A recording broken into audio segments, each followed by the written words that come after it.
vamos então dar início às nossas atividades do Plano de Estudo Tutorado, volume 2, semana 1, segundo ano. A arte existe porque a vida não basta, já dizia Ferreira Goulart. Bom, falando em arte, nós temos que entender que a construção artística ela sempre acompanhou e foi também acompanhada pelo desenvolvimento cognitivo, social e humano de todas as pessoas, certo de que ela surge aí, no tempo dos primórdios e vem se aprimorando com o tempo. Então, a arte ela vai exercer um papel na expressão, na comunicação e na formação dos indivíduos. De que forma? Como nós já dissemos, no cognitivo, nas relações sociais. Bom, aqui eu trago para vocês uma obra de Michelangelo, e eles exemplificavam como a busca pelo equilíbrio e simetria em condições dos olhares dos pensadores. Então, essa obra escultória vai representar a infidelidade, o corpo como era naquele período, certo?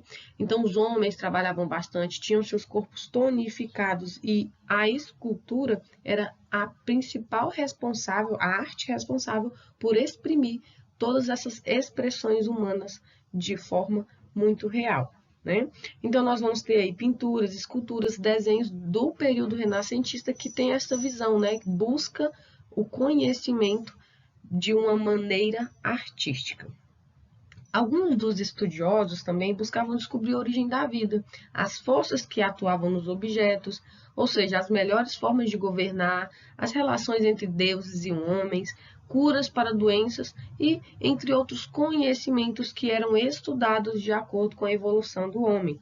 Um exemplo, nós vamos ter aí no Renascimento o estudo da perspectiva, da simetria, da origem da vida, como ela era.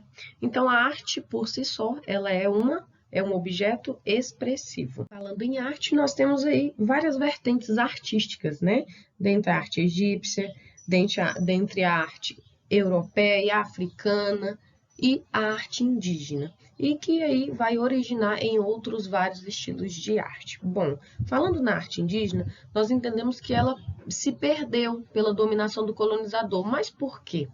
Porque sofreu influência dos europeus, assim quando eles chegaram aqui no nosso território.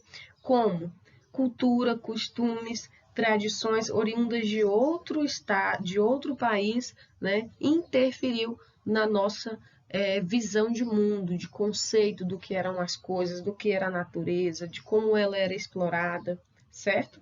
Então, nós vamos poder falar de um Brasil, que no início da descoberta predominava 100% a arte indígena e que ao longo de sua história, ao longo do tempo, ao longo da colonização, foi sendo substituída por um estilo tipicamente europeu, ou seja, até os comportamentos indígenas mudaram. Se você quiser fazer uma relação entre antes e depois, pode pegar aí um exemplo dos guaranis, e dos índios daquele período.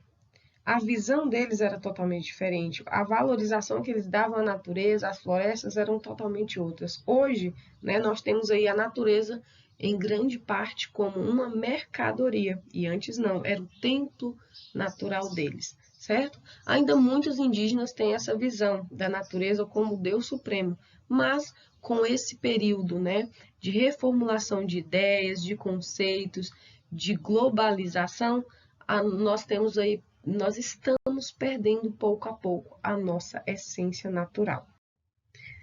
Bom, no século XIX, nós vamos ter aí sátiras das políticas da época. Então, nós vamos ter charges que vão fazer pequenas demonstrações de chacotas com a cara do Brasil, Então, nós perpassamos aí pelo movimento de arte moderna em São Paulo e nós tivemos também a influência europeia neste campo da arte moderna. Tivemos artistas que moraram fora nesse período e que, consequentemente, voltaram com novas perspectivas do que era arte e qual seria a função dela. Então, nós vamos ter obras de artistas daquele período contra a ditadura e a favor das novas tecnologias que vigoraram aí nos anos de 1990. Claro, com todas essas tecnologias, o país tornou-se mais produtivo e também participativo no âmbito das artes visuais. Mas, por um lado, perdeu-se um pouco também de suas essências naturais. E falando em charge, né, nós vamos trabalhar aqui agora com uma metáfora, uma arte metafórica. Este aqui apresenta a vocês o bazar eleitoral. Vende-se cédulas eleitorais. Não se fia, não há crédito. Violência eleitoral. Roubos de urnas. Espancamento de eleitores. Compra de votos. Eleições indiretas. Apenas homens votavam. Então, pessoal, aqui nós vamos observar que há uma falta de democracia, né? Onde o homem era obrigado a participar de uma eleição, né? Mesmo estando contrário aos ideais deste pessoal. Por quê, né? Lembram do voto do Cabresto? Aquelas pessoas que eram obrigadas a votar, né? Em prol aí, em troca de possivelmente suas vidas, né?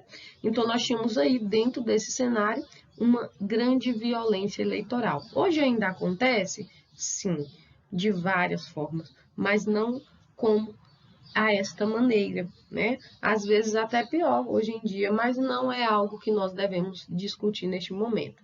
Então, ainda hoje, nós vamos ter aí o espancamento de eleitores, mas de uma forma diferente, né? Um espancamento mental, tá? Compra de votos ainda existe e as mulheres hoje, né, adquiriram o direito à votação. Hoje não, há muitos anos atrás, mas assim, hoje a mulher tem voz ativa, certo? Então vamos usá-las. Bom, pessoal, então sobre a arte moderna, né, um conjunto de movimentos culturais e várias escolas artísticas que permearam aí as artes e o design na primeira metade do século XX. Vamos ter ao lado a obra Operários, de Tarsila do Amaral, que vai exemplificar, né, a modernidade da arte brasileira. Então, neste período, nós vamos ter transformações em todos os âmbitos, dentre eles social, econômico, político e também cultural, consequentemente. E foi devido a todas essas transformações na nossa sociedade que aí, né, nós tivemos a variedade artística e de artistas também que eram brasileiros, né, e que voltaram da Europa para manifestar seus ideais a favor da arte brasileira. Então, a Revolução Industrial de 1940 influenciou diretamente, né, nessa linguagem da arte moderna, certo? Então, vamos às atividades.